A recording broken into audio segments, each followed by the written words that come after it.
Welcome to our Good Friday preview as Easter weekend starts with a long trip north to face Preston North End. We were all on a high last week after QPR got the first win in 8 games at Oxford United, and we were able to carry that momentum into a decent 1-1 draw with fifth place Bristol City, a result which got QPR to 50 points. And I suppose I'll start by asking Dave, do you reckon that has left QPR in a position of safety now? I think it should do. I think Luton and Cardiff both losing last weekend was a big bonus for us, wasn't it, really? Getting the point as well and the win at Oxford, I think that should see us safe. There's always the nagging doubt as if Easter weekend goes wrong, we could be back in trouble again. But I think we're in a pretty strong position now, and we should be able to kick on and try and beat last year's points total, hopefully. Yeah, definitely. I mean, with our much better goal difference, it's basically an 8 point cushion with 12 to Mm. play for.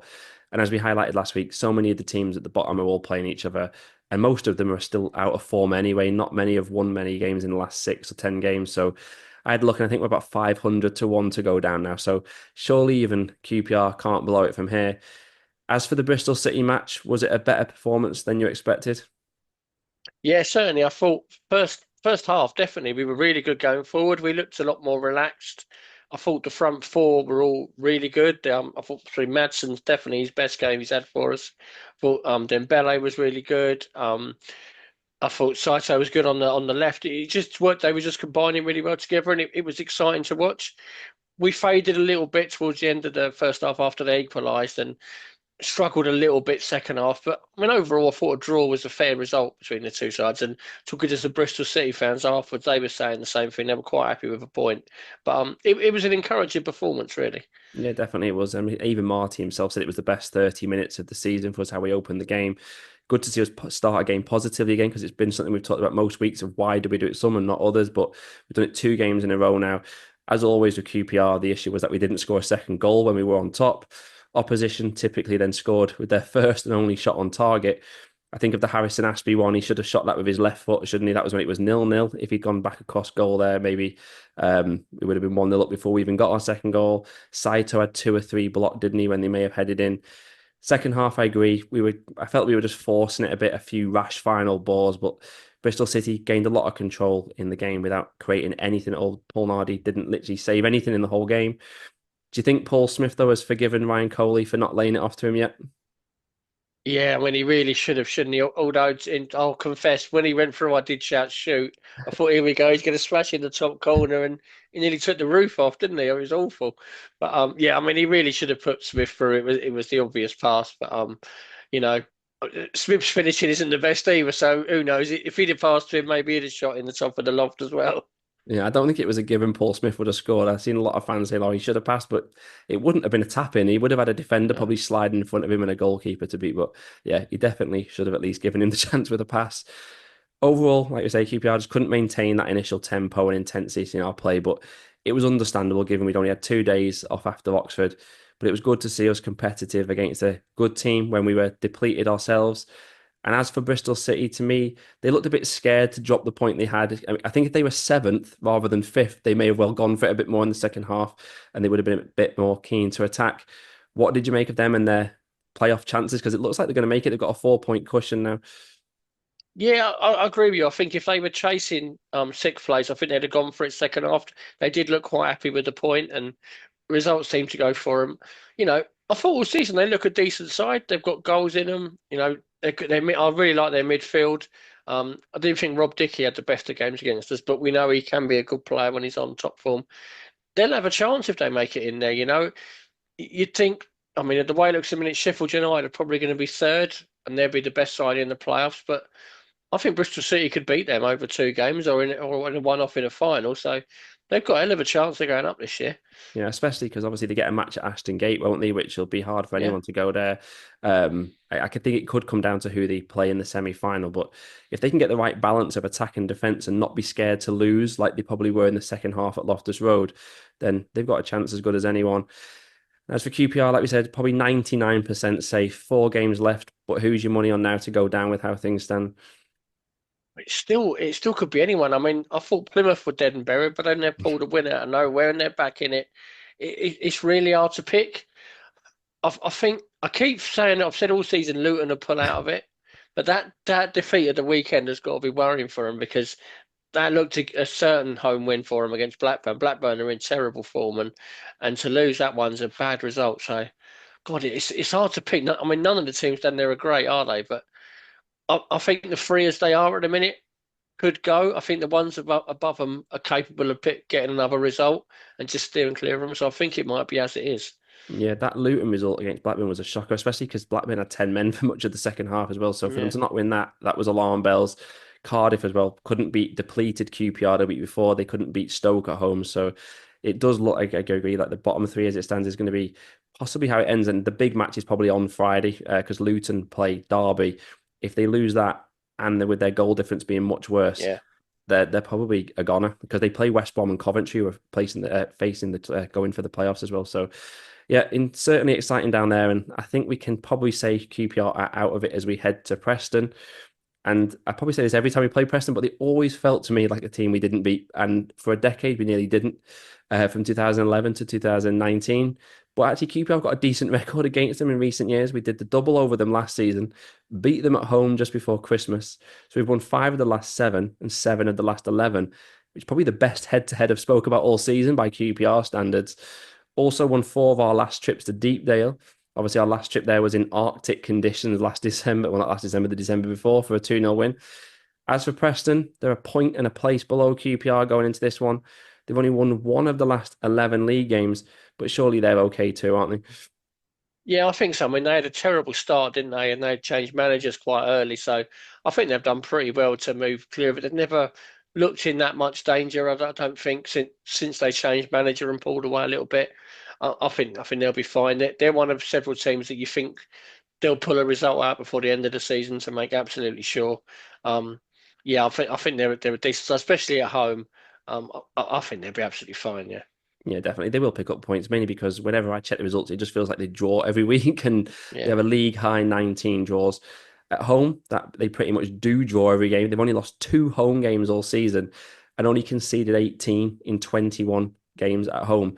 And but bizarrely, though, it's only the 15th best home record in the league, and it's simply because they draw too many. They've only won 7 at home. They finished last season 10th, down to 16th currently. And Paul Heckingbottom, the manager, I looked and he's already been speaking of a big refresh in the summer, or overhauling the whole squad with so many players out of contract. Dangerous game that though will be to play on it. Yeah, I mean, we've seen it ourselves. We've done it ourselves to try and over a whole squad. It doesn't necessarily work. I mean, it might. I think he's a good manager and he's someone capable of doing it. But you do leave yourself open if you make that many changes in the summer. So they've been down the bottom this season, but not really in massive danger all season. So they've got a decent home record. So it's dangerous to make that many changes. But I suppose he's looking at it from his point of view, he's thinking, how do you get from this bottom half to the back into the top half where they were for so many years? And maybe it does need a big change and revolution there. Might work for them. It may do, but it's just a case of always be careful what you wish for, isn't it? I mean, Yeah. Joe Perry, I think on our last Rangers roundup, put it perfectly that if you're above Preston, you probably got a chance of getting in the top 6. And if you're below Preston, you're going to be in danger because they're always around that middle of the table mark. And I had a look and they haven't finished lower than 14th since the promotion a decade ago. So to tear up the whole squad, and they have one of the lowest budgets in the league. So to try and let all your senior players go when you've been finishing mid-table every season, it does feel like it would be risky to me. Also, they've got 2 strikers who've got 25 goals in all competitions between them this season. Probably should be higher up the table, but I think they've not been getting a lot of goals from the rest of the team, whereas QPRs have been spread out by everybody. I think we've had, 23 different goal scorers now, if you include own goals. And as for QPR, we surely have to be looking for 6 points from these last 4 games, don't we, to try and equal last season's total? I know I mentioned it before, but that has to be the target, doesn't it? Yeah, I think so. I mean, you still want a few more points to make absolutely sure of staying up, but that would have been the target at the start of the season, wouldn't it? More points and finish higher than we did last year. And the hope a month or so, two ago was like we finished a lot higher than we did last year. But you know, I think it's a small target, but to beat last year's total, I think it's something we should be aiming for and we should be doing, considering we spent a fair chunk of money last summer. And to be honest, last season we were rubbish for 75% of that season. So we should be aiming to do better. And I think we can. Yeah, definitely. We're only 4 points off the top half. I mean, we play Swansea Mm. on Monday as well, who are there. So it's possible if we can get good results over Easter. You think Sunderland will probably have all their eggs in the playoff basket when we play them on the Yeah. final day. There's definitely no reason we can't end the season well and with positivity around the club. And the main news around the club this week has been a talk of a new deal for Steve Cook. Do you agree with that? Yeah, it's a difficult one because we've got a lot of experienced players coming out of contract this summer, and I don't think you can afford to lose them all.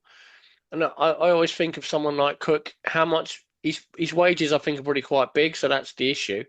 But how much would it cost to get someone of his quality and his experience to replace him? I think that would probably cost similar amount or more. So I hope he does stay. It gives us options. I think ideally next season you'd have Clark Salter and Morrison as your two centre halves. But we've seen this season you can't really rely on them for fitness for a full season. So having Cook as well, I know he's had his injury problems, but he's played over 30 games this year again. Um, I think giving him another year deal makes sense to me, to be honest. Yeah, it makes sense for me as maybe as long as it's on reduced terms, we need his experience. And like you say, hopefully the expectation won't be that he plays every week. So then when he comes in, you're getting who's technically still the best defender by the definition of the word at the club. So yeah, I also think he's excellent for Liam Morrison to learn from. So it's definitely a key reason to keep him. In terms of team selection for Preston, Michael Frey was back on the bench last weekend, but clearly not really fit. Ryan Coley was only really given 5-10 minutes at the end. Do you see one of them starting here? Yeah, possibly. Although I thought Yang was really good up front last week, so maybe worth looking at him again. Um, but yeah, for once it was quite a strong bench last week. I know they obviously weren't fit because not many of them actually come on, but it's good to have that option. You got another short turnaround with playing Friday, Monday this weekend, so I don't think he wants to risk losing anyone, but I would probably start one of them. Maybe Coley away from him. I think Frey's better at home. Yeah, I think that we could see Frey or Coley on Monday, and I think against Preston he'll start Yang again because I think with us being on 50 points now, I don't think you want to risk anything impacting them that then maybe has a knock-on effect for them being ready for the start of next season. So I think he will tread carefully. Behind them and in midfield, I think Varane and Colback pick themselves if Field isn't back, but then Bailey got a goal, Madsen an assist. Saito was excellent, like you said before. Will he change anything behind the striker? I probably wouldn't if I was him, I mean, Madsen's clearly had a tough season and we've given him a lot of stick. Well, I've given him a lot of stick on here throughout the season. But he was that first half hour, well, first half really. He was really good last week and he looked confident. And you need to keep going with him, really. We spent a lot of money on him and it would be daft to drop him, I think, after he's had that good game. You know, I, the worry with him was the second half, how the game sort of passed him by a little bit and he was a bit of a passenger, I thought, second half, which can happen with him. But we got a good 45 minutes out of him now. Let's see if he could do it for longer and build on that, and hopefully he can. So I'd probably go with the same three again, Also with Dembele as well, I thought that's probably one of his best games for us. I thought he was excellent first half and, took his goal well as well. Yeah, that ball he put across for Ashby was superb as Yeah. well, wasn't it? You can just tell he's starting to get back in the swing of things. It just took him a while to get back in his flow. Nicholas Madsen, you can tell he's not actually played a lot of minutes in 2025 because he is flagging in the second half of games, but he deserves to keep his place. I just have a feeling we could see Paul Smith instead of Dembele away from home, and then Yeah. Dembele will come back in for the home game on Monday. I think Marty will want Smith's work rate and energy away from home. In defence, Liam Morrison made it 12 starts and 12 games unbeaten when he started. So I don't think there's any doubt him and Ronnie Edwards start, barring injuries. But at left back, we thought it was going to be Morgan Fox. Marty went with Harrison Ashby. He's surely going to keep his place as well. He played one of his best matches of the season. Yeah, another one who's been poor for most of the season, but was really good last week. And yeah, I think he'll probably keep his place there. I thought he did really well. Like you said before, he probably should have scored that chance he had in the first half. But I mean, you keep him in there. I mean, I like Morgan Fox. He's not the quickest. I'll be kind and say that.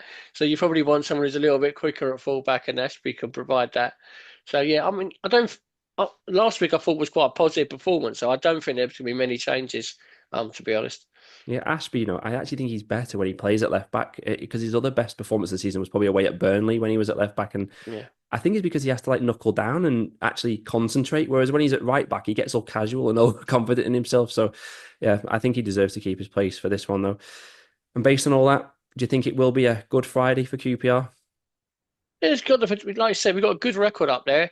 I can see it being another draw. I think you said before Preston draw a lot of games at home, and I wouldn't be surprised if that happens again. But we should go there in confidence, and nothing to fear really.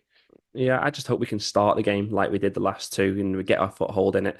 I think a draw probably suits both sides the way the end of the season's going. So yeah, I'm going for 1-1 as well. But if it does go one way, I think it will be Preston's way, as like I said, they don't lose many at home either. Whatever the result, it'll be Brian and George on the next show, and they'll be back on Saturday actually to preview the Easter Monday home game against Swansea. Obviously, the fixtures are all a bit out of sync. We'll lose track of the days, won't we, over Easter? Then Dave and I will be back next week to preview the final home game of the season against Championship chasing Burnley. Until then, have a happy Easter and come on yours.